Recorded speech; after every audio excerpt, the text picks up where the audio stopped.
In this video, you are going to learn the 4 pillars of creating content that builds trust with your prospects before you ever walk in their door. Hi, my name is Andy Neary, founder and CEO of Complete Game Consulting, where we are on a mission to help 25,000 insurance professionals sell their first $250,000 of insurance. And in this video, I'm sharing clips from a workshop we hosted in March, Content Mastery, the 4 pillars of building trust with your prospects before you ever walk in the door. Most insurance professionals struggle when it comes to creating content. They don't know how they're going to show up in the content. They don't know who they're targeting, what they're saying, or where they're going to put the content to attract their ideal prospects. In this video, you are going to learn all 4 pillars. Now, before we dive into the video, I want you to go down and click the subscribe button so you can make sure you get all of our newest video content every time it pops every single week. Okay, let's dive into the 4 pillars of creating content so you can build trust with your prospects before you ever walk in their door. All right, let's dive in. So let's dive into the 4 pillars. These are the 4 pillars we use here to build trust with our prospects before we ever walk in the door. One of the greatest feelings is when I get on a phone with a prospective advisor or agency, and they say, man, I feel like I know you already. So I'm going to walk you through the 4 pillars we use when we create our content. Pillar number 1, what's your brand? When you're going to create content, you have to understand what your brand is. Now, that brand could be yours individually, or it could be your agency, your company's brand. But how do you want your brand represented? And a very important piece of advice when it comes to your brand is make sure you're consistent. If you're going to create content through email or social media or webinars or speaking or podcasting, any of those channels, if I'm seeing a different version of you all the time, there's inconsistency. And that inconsistency creates a disconnect for me. Consistency with brand is everything, guys. Now, when it comes to content, there's 2 questions I want you to think about. Number 1, what makes you unique?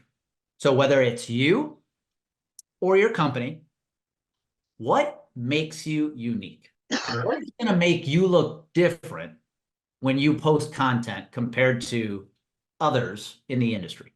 The second question is, what problem do you solve better than anybody else in your market? What problem do you truly believe you solve better than anyone in your market? The 2 most important questions to building a consistent brand is what makes you unique and what problem do you solve better than anyone in the market? Now, pillar 2, who are you talking to? Have you taken time to identify the person that you're trying to speak to with your content? Don't get sucked up in chasing likes and comments. Don't get sucked up in trying to create a bunch of engagement with your peers. Questions I want you to think about. Number 1, who's your ideal client? Who is your favorite client today? I want you to think about that. Who is the one client you wish you could replicate? With that name in mind, I want you to think about these 2 things right here. What do they look like demographically? What industry are they in? How big are they? Where are they located? What job title does this person have? More importantly, though, who are they up here between the ears? That's called psychographic. Who is this person up here? What do they believe? What do they stand for? How do they make decisions? How do they treat you? What do they think about what you sell? You see, the reason your favorite client is your favorite client actually has nothing to do with demographics. It has everything to do with psychographic. When it comes to who you're talking to in content, you have to use psychographics as often as you can. Pillar 3, what is your message? Your job in content, folks, is to be a good storyteller. What you're looking at here is the 7-part story framework that comes directly from the book, Building a Story Brand. This is how you tell stories. There's a hero who has a goal, but they've got a problem that's keeping them from the goal. Therefore, they need a guide who's got a plan that's going to help them avoid failure and have success. When you create content, use the story framework to create your content.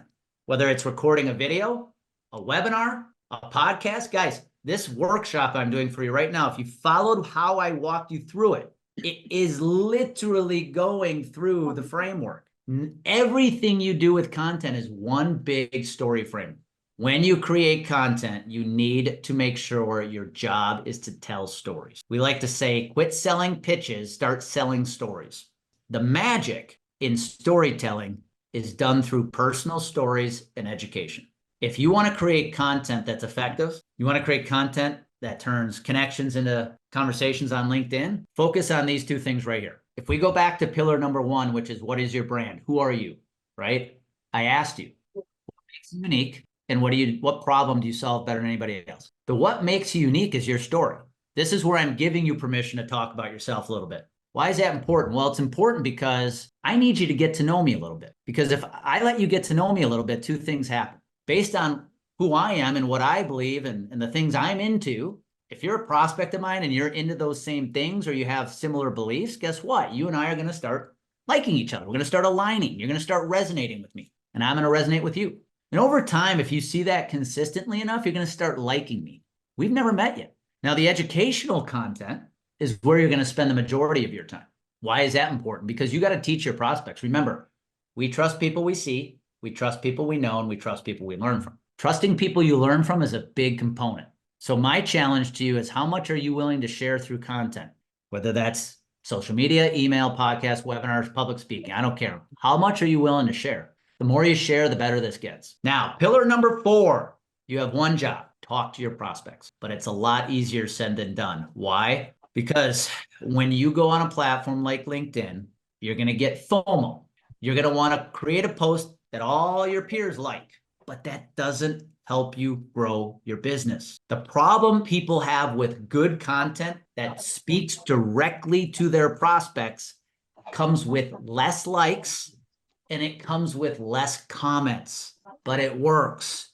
So the biggest pillar you have to make sure you follow when it comes to your content is, once you know who you're speaking to, put the blinders on and just speak to them. It's about performance over popularity. When you're going to use content to grow your business, to turn connections on a platform like LinkedIn into conversations, into clients, you have one job, guys: just perform. It is about performance. There is no such thing as a celebrity in our industry. You just want to make more money. You want to get more clients. You want to grow your book. And you want to grow your book with great clients because it makes your job easier. If you get laser clear on who you're actually trying to attract and create the content that serves them, you're going to attract the right people.